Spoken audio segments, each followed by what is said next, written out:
நீ நான் காதல் சீரியல்ல இனிய எபிசோட்ல நம்ம அபி டைரக்ட்டா மீடியாவுக்கே போயிடுறாங்க. மீடியாவுக்கு போய் வாண்டடாவே பேட்டி குடுக்க ஆரம்பிச்சர்றாங்க.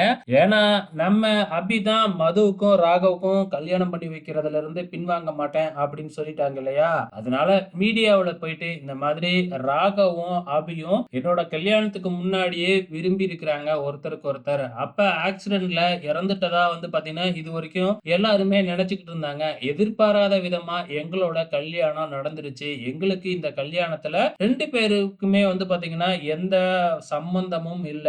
எதிர்பாராம நடந்துச்சு. இப்ப மதுவும் வந்துட்டாங்க. அதனால நானா தான் வாண்டடா மதுவையும், ராகவையும் ஒண்ணு சேர்க்கிறேன். இதுல அந்த குடும்பத்துக்கு எந்த சம்பந்தமுமே இல்ல. அப்படின்னு பாத்தீங்கன்னா, நம்ம அபி மீடியாவுல பேட்டி குடுக்குறாங்க. இத வீட்ல இருக்கிறவங்க எல்லாருமே பார்த்துக்கிட்டு தான் இருக்கிறாங்க. பார்த்துட்டு ராகவுக்குலாம் பயங்கரமான டென்ஷன். என்னடா நம்ம ஒரு பிளான் போட்டா, இவ வேற ஒரு இது செய்றாளே அப்படின்னு சொல்லிட்டு, இப்ப பாட்டி பாத்தீங்கன்னா, ஒரு ஐடியா பண்றாங்க.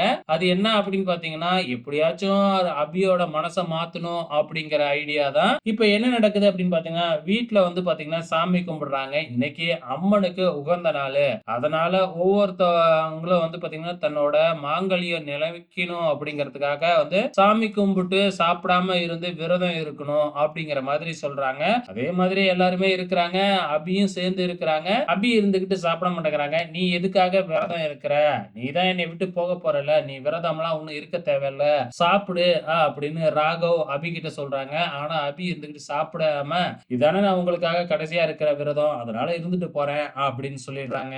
அன்னைக்கு நைட் பாத்தீங்கன்னா, ராகவுக்கு ஏதோ ஒரு பார்ட்டி வச்சிருக்காங்களாட்டுக்கு. அந்த பார்ட்டிக்கு அபியையும் அழைச்சுக்கிட்டு போறாப்புல. ஆனா இந்த லாவண்யா வேணும்னே மதுவையும் அங்க அழைச்சுக்கிட்டு போறாங்க. சோ அங்க வச்சு என்ன பிரச்சனை பண்ண போறாங்க அப்படிங்கிறத பொறுத்திருந்து பார்க்கலாம்.